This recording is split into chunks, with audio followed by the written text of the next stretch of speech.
Hello everyone! Excited na nga kami at dumating na ang litter box, ang malaking litter box, ang stainless litter box ng ating mga pusa. Yay! Stainless to! Ang laki! Whee! Yan, excited na nga sila. Yan, nilalapitan na nga nila ang ating litter box. Stainless to. May kasama na rin siyang pangtanggal ng kanilang mga pupo.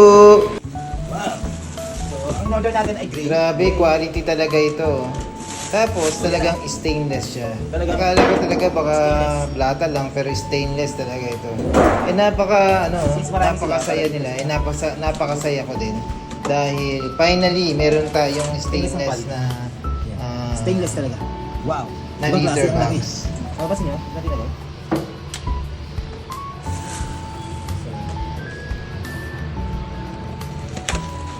Tapos umorder din tayo ng catnip biscuits.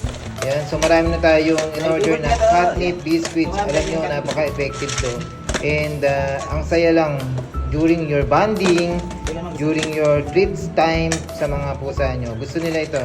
And madali lang pantawag. Halimbawa, nakawala sila sa bahay nyo, daling pantawag nyo. Alam na nila na kailangan silang pumunta.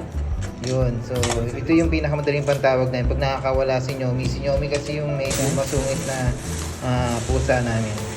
Tapos yan. So mas maganda dati, unti-unti nilalagay namin na litter sand. Mas okay pala na mas marami para hindi ganun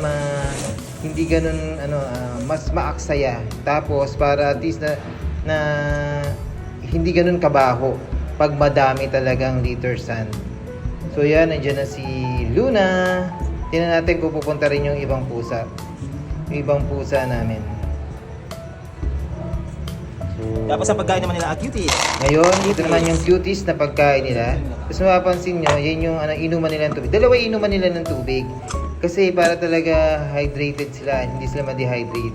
Yung si Moby kasi gusto niya yung live flowing water. Kaya bumili tayo ng fountain. So maganda rin yan, mahina naman sa kuryente yan. Kaya 24 hours naka-open lang din yan. And si Nyomi gusto niya naman yung hindi may fountain. Yan, so nandiyan na rin si Tuxedo. Tingnan natin kung pupunta sila lahat dyan. Si Tuxedo ang pinaka malikot namin pero clingy na pusa. Mahilig siyang manghalik.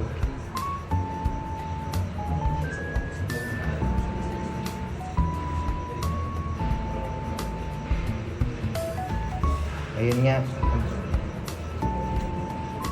At yan na nga, nag-ihi na nga si Tuxedo. Baka magpupo pa siya.